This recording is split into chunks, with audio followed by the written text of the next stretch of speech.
Alex Shurikat presents my very emotional parody audiobook, Steamgelion! Roles played by Соня Иванов, Синзи Икари, Marina Kalina, Misato Katsuragi, Rimaka Gage, Ritsuko Akagi, Commander Ivanov, Gendo Ikari, Raya Yanama, Rei Ayanami, Hanka Litvinenko, Asuka Langley, Ali Katzman, Aida Kensuke, Toya Suzuhara, Todzi Suzuhara, Roma Kazi, Ryuji Kazi. First season, 16th episode. On the surface was a wonderful weekday. However, even below the surface in Vandergrunker, the day was no less wonderful. But 3 platoons of electricians were still looking for the cause of the lack of power in half of the light bulbs on the ceiling of the Vandergrunker cave. The light bulbs, as you remember in the last episode, went out simultaneously with the tearing of the Stalin's portrait from the nail. The portrait had long been hung up in its place, but things were not moving so fast with the light bulbs. And therefore the miraculousness of the day of the headquarters of the Star was slightly obscured by the twilight. Comrade Kalina wandered around the top floor of the hangar next to the heads of the Soyuz AA and the Soyuz AC and thought about the last episode.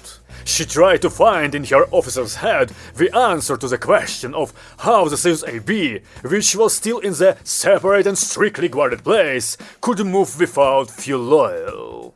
Suddenly, her deep thoughts were interrupted by Comrade Ivanov's voice. "Comrade Kalina, can I distract you?" She stopped, reluctantly turned around and said to him standing in the doorway. What can I serve, Comrade Commander? "You are wanted on the phone, Comrade Kalina." Smolny. Comrade Kalina could not hold back her convulsive gulp. Comrade Ivanov led her into his office and pointed to the telephone booth, over which the beacon was winking. Then he sat down in the chair and took a Playboy from the table, opening it to the tab. Moving to the telephone booth, Comrade Kalina craned her neck, trying to look into the Playboy, but Comrade Ivanov noticed it in time and stopped anti-chaste intentions by pressing the Playboy to himself. Entering the telephone booth, Comrade Kalina took the receiver from the shelf and said timidly, Hello? "Hello, Comrade Kalina." First mysterious voice said, "Hi, hi!" As always sharply replied second. Mumbled third. How can I be useful, gentlemen? "Comrade Kalinina, only we here have the right to ask questions." Yes, sir. It's my fault. We'll not have it again. Comrade Ivanov at this time sneered contemptuously towards Comrade Kalina, thereby giving a low assessment of her of the age from Smolny. She stuck her tongue out at him and turned away. First mysterious voice continued. "So, Comrade Kalina, tell us what the Soyuz AB pilot told you after the battle was over." She said, remembering how she unsuccessfully tried to get information from Sanya about what was happened between him and Raya in the ward. He said nothing. There was a grin from third mysterious voice. "I see. You and Comrade Ivanov have the same symptom." Second voice demanded. "The truth, Comrade Kalina! Only the truth!" But I'm telling the truth. He told me nothing. First voice turned to threats.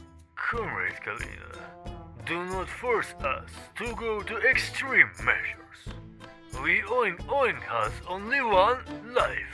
Don't involve my beloved cat in this. "In that case, confess!" insisted third voice. "And hurry up! Second said. You have no choice!" I have nothing to confess. I wonder what they did there too. First voice became even more gloomy. In other words, Comrade Kalinina, we did something there. How do you know what something was there? Asked third voice. Just as a conclusion from the fact that a girl just does not run out of the word right as a cancer. Comrade Ivanov at that time was treating himself to tea, and having heard the statement of Comrade Kalina, he blew the tea directly on an obscene photograph of Marilyn Monroe. Grimacing with regret, he quickly wrote something on a piece of paper and ran up to the booth and showed the piece to Comrade Kalina. The old stamps ask what the Sam did with my son inside itself, you fool. She read aloud, and Comrade Ivanov, clutching his head, collapsed to the floor without signs of consciousness. Comrade Kalina covered his mouth with her hand, belatedly realizing that reading aloud was not required. What did you say, Comrade Kalinina? Asked first voice threateningly. Sure, we'll stamps here. With resentment, asked second. I see the next promotion in the rank of someone once again postponed. Third voice hinted vindictively. No, I didn't mean you, gentlemen. Well, in any case, nothing happened inside the Sam. And it could not have happened, because Sanya escaped almost immediately. A couple of tenths of seconds of silence followed. Then first voice said, Comrade Kalina, you are free. Give the phone to your commander. Comrade Kalina looked sideways at Comrade Ivanov. Then she came out of the booth and lightly kicked him. In view of the reaction that did not follow, Comrade Kalina decided to take extreme measures, and approaching Comrade Ivanov's ear, said, We play by fresh broad. Comrade Ivanov immediately jumped up, vigorously turning his head. Over there. Comrade Kalina said, pointing her thumb at the shelf with the receiver. You are asked. May I go, Comrade Commander? Comrade Ivanov flashed an unfriendly glance and, shaking his hands, said, Get out. Comrade Kalina saluted and left the office. Comrade Ivanov came in the telephone booth and put the receiver to his ear and said, Speaking. First mysterious voice was the first to scold. Comrade Ivanov, what old stamps are your subordinates talking about? It was just a typo, sir. A typo? Second asked. Why are you fooling us? Third voice grinned and said, Comrade Ivanov, the discipline in your underground is as before. At the level of discipline at school. First voice made an offer. And that's why I propose that Comrade Ivanov's bonus be used to finance the department for preventing the penetration of American printed porn products into the territory of the Soviet Union. No! Comrade Ivanov burst out. Yes. First disagreed. Objections are not accepted.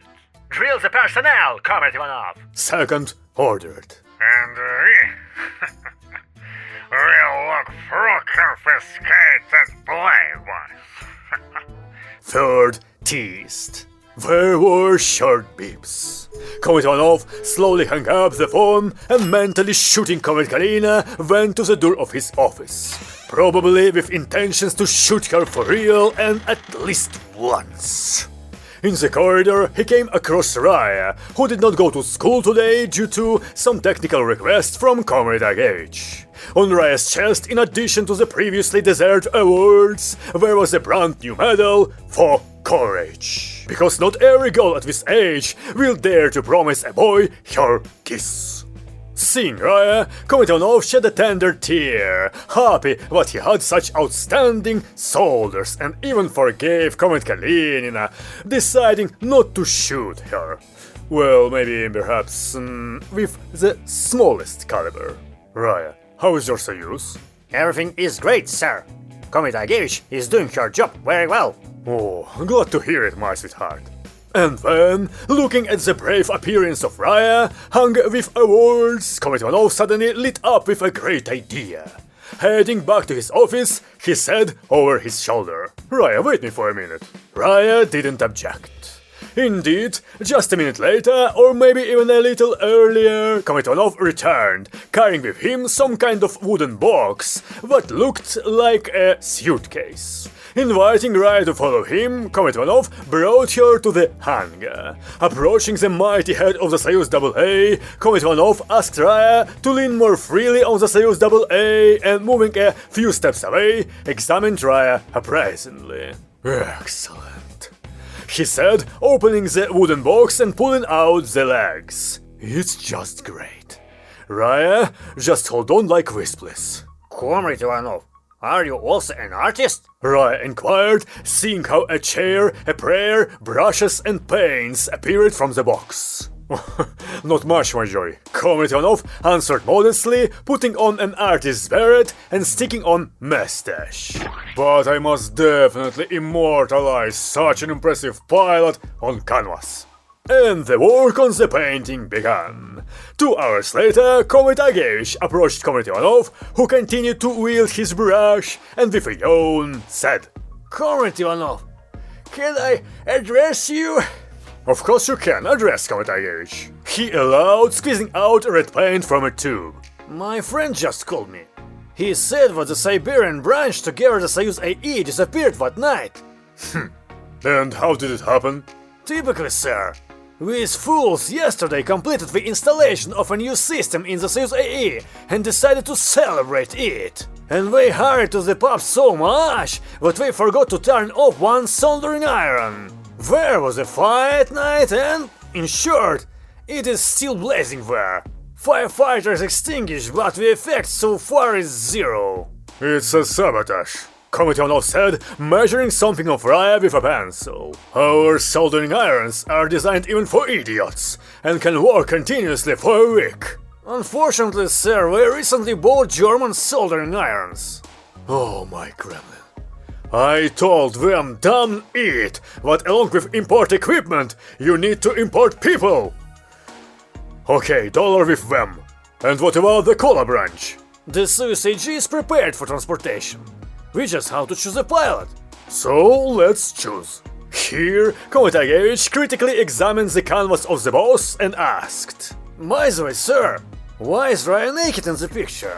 Raya instantly flushed and grabbed her pistol. What? Comrade Ivanov fell off his chair and, staring at Comrade Agevich, became terribly indignant. Comrade Agevich, I didn't expect such jokes from you! Kalina alone is enough for me to his place! Pointing out to what place Comrade Kalina is enough for him, Comrade Ivanov pocketed himself in the neck with the brush and left a red spot there. Turning to his work of art and sitting down again, he said over his shoulder, "You are free, Chief Mechanic." Finally, after some more time, the last smear was made, and Comrade Ivanov said, "I'm done, Raya. You can go to it." She pushed herself away from the Soyuz AA and walked towards the painting. Looking at her brave portrait, Raya asked, Comrade Ivanov, why do I have such big eyes? "Oh, it's anime style, my dear." Huh?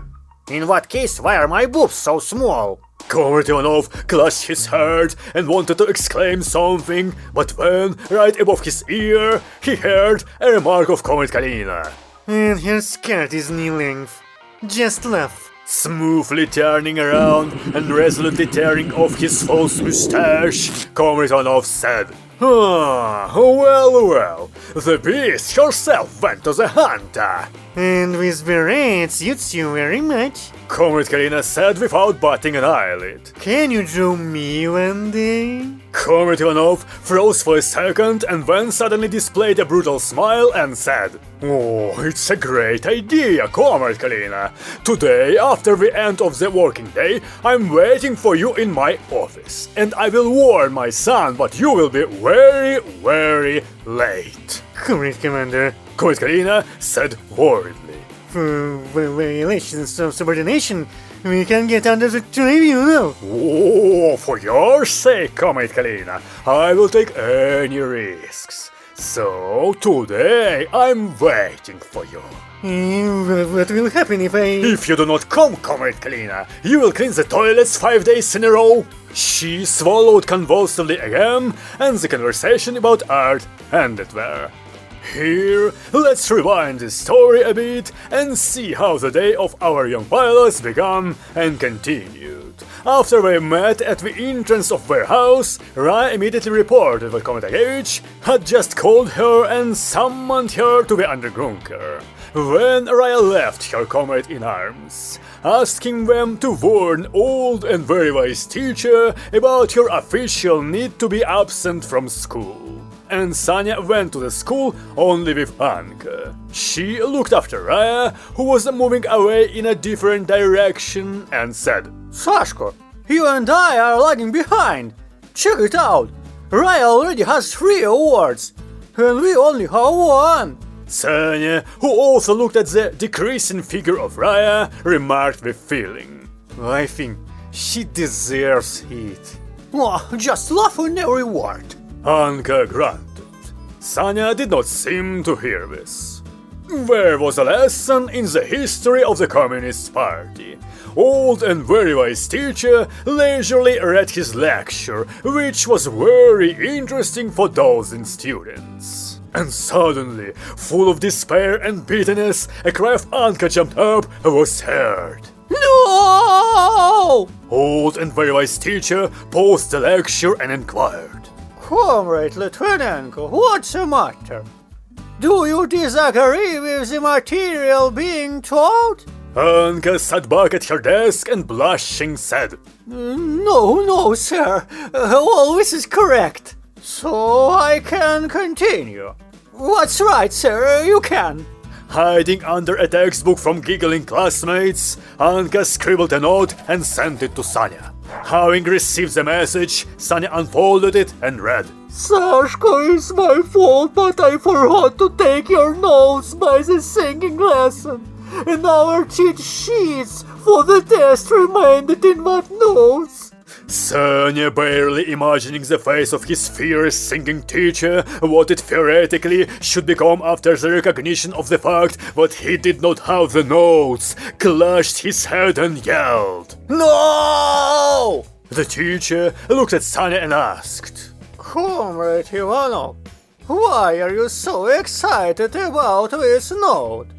Did Litvinenko forget to make you a bento? Anka flushed and, to the laughter of her classmates, asked offendedly, What are you talking about, teacher? And really? Sanya echoed, What are you implying, sir? Why did she have to cook a bento for me? And what kind of the bento is this? How gentle we are! The teacher said. Postpone the clarification of family relationships until the break. And the lecture went on as usual again, looking around anxiously as if looking for a way out of the situation. Sanya wrote some note and forwarded it to Anka. Anka, what are we going to do? That's what he said in his message. Anka did not hesitate to answer. Now there will be a big break. Let's run home. Sanya agreed and began to tensely wait for the bell. As soon as its not melodious chime rang through the school, Sanya and Anka instantly jumped up and rushed into the corridor, causing a gust of wind with their action. The strength of this gust of wind was not enough to lift up the skirt of schoolgirls, and therefore it only lifted through a few notebooks. Tole looked longingly after the runaway couple and said with a sigh, There's no place in your heart for me. Like two bullets flying out of the school, Anka and Sanya rushed in the direction of their street. Behind one of the corners, some kind of construction site appeared before them, where the workers were engaged in a lunch break. Barely glancing in the direction of the construction and demolition equipment, Anka suggested, Sashko, we need transport, otherwise we won't have time! What transport, Anka? Sanya asked, turning his head from side to side. Anka pointed her finger at a mighty curious structure, in the cockpit of which a tractor driver in a cap was dozing. What one? Sanya looked at the proposed object of theft and was amazed. A tractor? I can't drive tractors. Sashka, don't worry about it. I plowed so many hectares on the collection farm, but you never dream of. But how do we neutralize the driver? Do not worry about it. Running up to the tractor, Anka deftly climbed up to its windshield and waving her hand to the awakened driver who was sitting inside exclaimed, Hey, hi, check this out. Afterward, Anka pulled up her dress in front. The tractor driver yelled, waving his arms, and throwing his tractor along with his cab, ran away in an unknown direction. Because who wants to be imprisoned for pedophilia? Anka smiled contentedly and said, turning her head to Sanya standing below. And this one is afraid of pandas. Okay, Sashko, let's go! The tractor's engine roared and the tractor rushed forward. Having successfully cut through several yards and front gardens thanks to its large wheels, Sanya and Anka quickly reached their home. As they left the cockpit, Sanya looked at his watch and reported. We are on schedule, 1.5 minutes plus. Excellent! Anka replied. Having quickly flown to Anka's apartment for forgotten things, they again jumped out into the street and wanted to saddle the tractor again, but abruptly froze in place. Right in front of the tractor stood an unfriendly policeman, from behind whom that love-respecting tractor driver was peeking out. Pointing at Anka with his finger, the tractor driver shouted, She is that shameless girl! The policeman frowned and said, You are under arrest. And so, Anka and Sanya ended up in cells located opposite each other. The front walls in the cells were in the form of a lattice. Anka immediately lay down on the couch and started to sing. Fly me to the moon, let me play among the stars. Sashka, sing along. I'm not in the mood to sing at all. Sanya answered, holding on to the prison bars. Aren't you worried at all? What should I be worried about? Anka, what if we are going to be judged? It will be a terrible disgrace for my dad. Sashko, what can be the cord from you and me?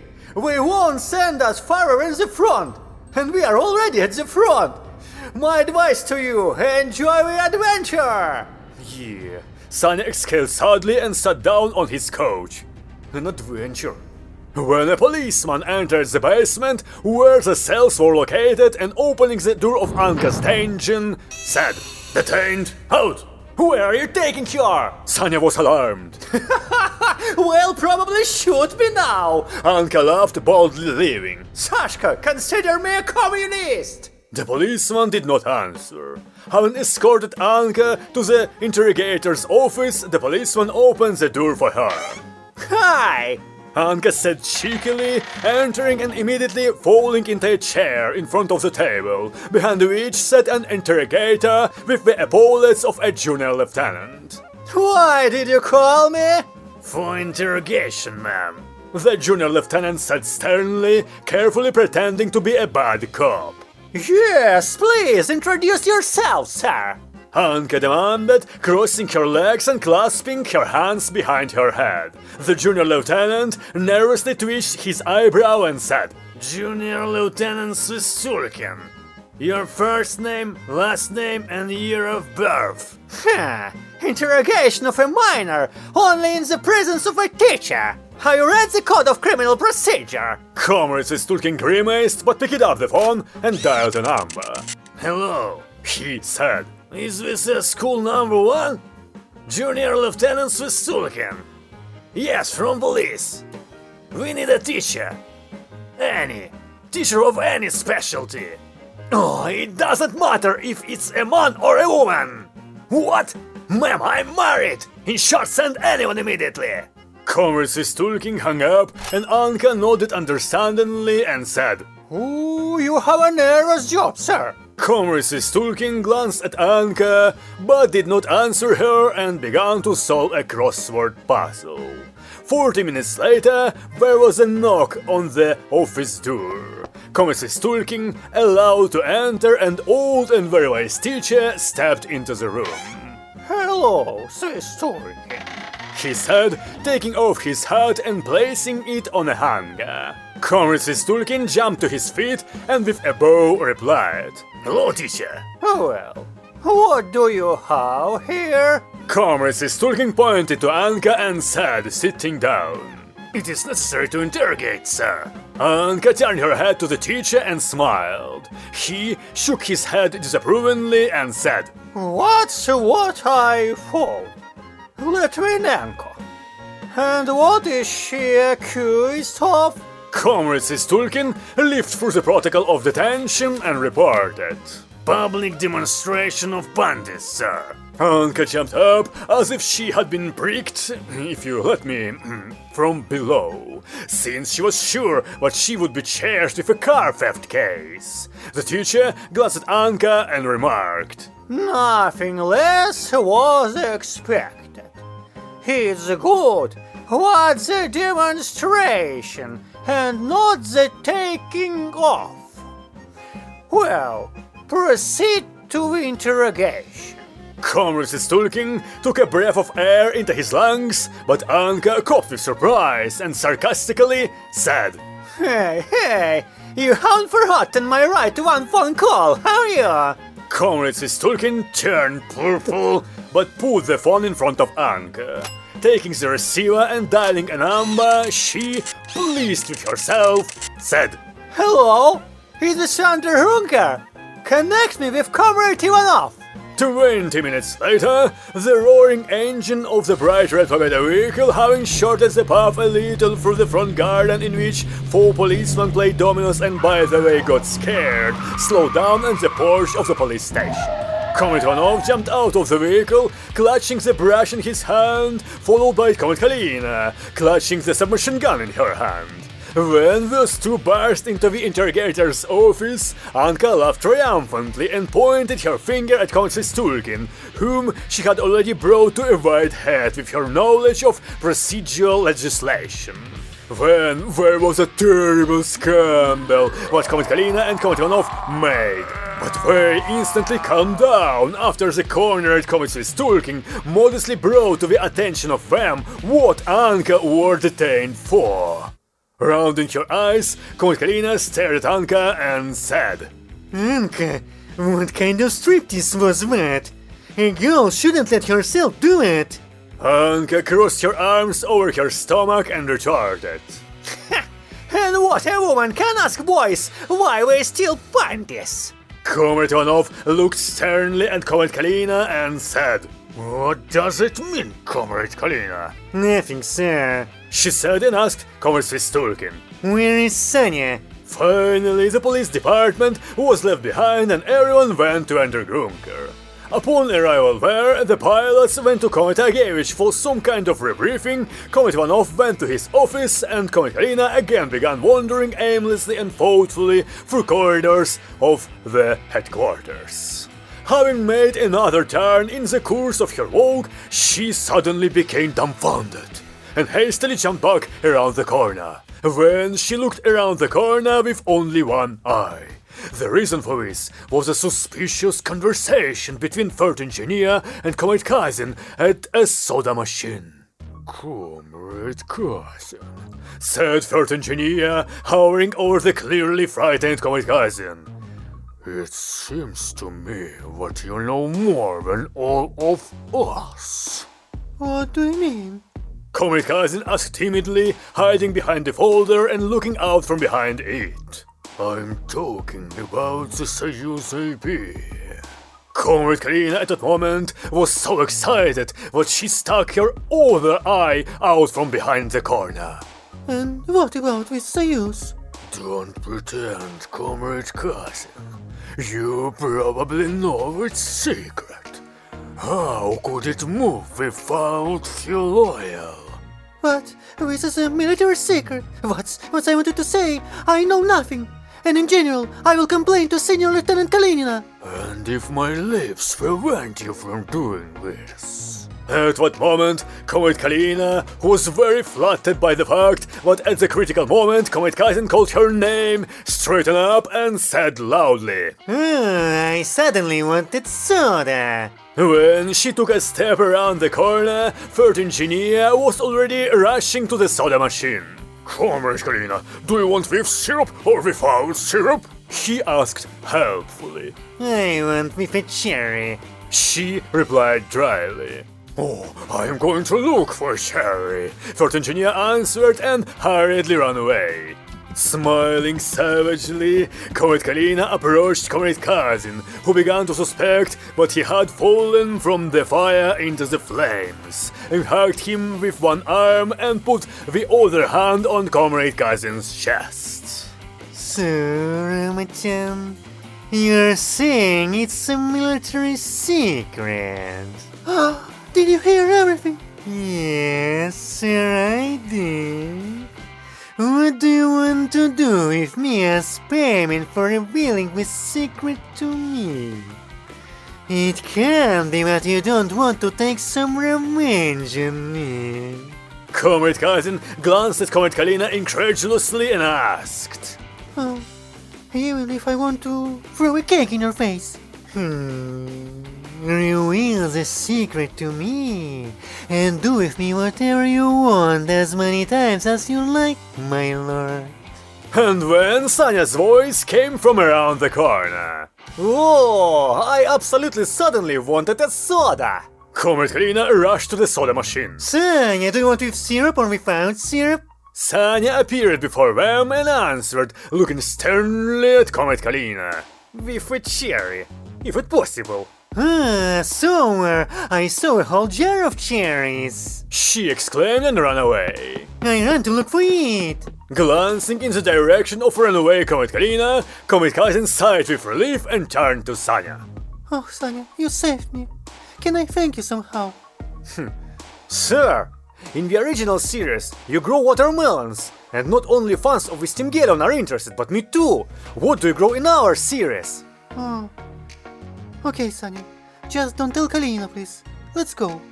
Coming out of that entrance to the building, next to which the personnel of Vandergunker parked cars and bicycles, Sanya and Comrade Kaizen went somewhere deep into the man-made cave. There was an abandoned, unfinished building of unknown purpose. At this abandoned construction site, Comrade Kaizen looked around fearfully and led Sanya to someone's secret place. There, in a small pen, Sanya saw two rather big piglets. Here, Sanya. Comrade Kaizen said, This is Lukash and Putya. What cuties! Sanya exclaimed, coming closer. Comrade Kaizen, it seems that now I know what I like in this life. Yes, we are so cute. I want to treat Marina with homemade bacon according to my grandmother's recipe. Later. It was a new day at school. I learned amazing news, my friends! Alik exclaimed when, together with Sanya, Anka, Raya and Tola, he gathered in a circle at one of the breaks. Can you imagine? The Soyuz AG has already been delivered to the Moscow region. Soon they will choose a pilot and there will be 4 of you. How do you... Sanya hissed, looking around. I told him. Raya shrugged. What news? Anka said in surprise. And who will be the new pilot? Hope it's a girl. So what, were enough women for everyone here? Then old and very wise teacher loomed over his company and said, Comrade Suzuharu, you are asked to see the director of the school. For what? Tola exploded. I know nothing about the hole in the girls' locker room. Raya frowned and asked, About what? Oi, said Tola, stepping back. It's not good to make our beloved director late. I run. Tola was already leaving school alone, as his conversation with the director was very long. In deep thought, Tola descended from the porch of the school and went to where his soul always found peace. In a pneumatic shooting range.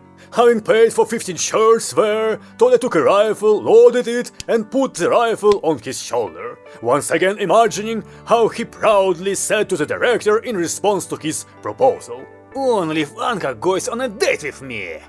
Toля caught the target in the form of Adolf Hitler in his side and smoothly pulled the trigger. The bullet, like lit lightning, escaped from the barrel and hit the Führer, whose idiotic mustache fell off. Hitler kaput. Tola smirked. To be continued.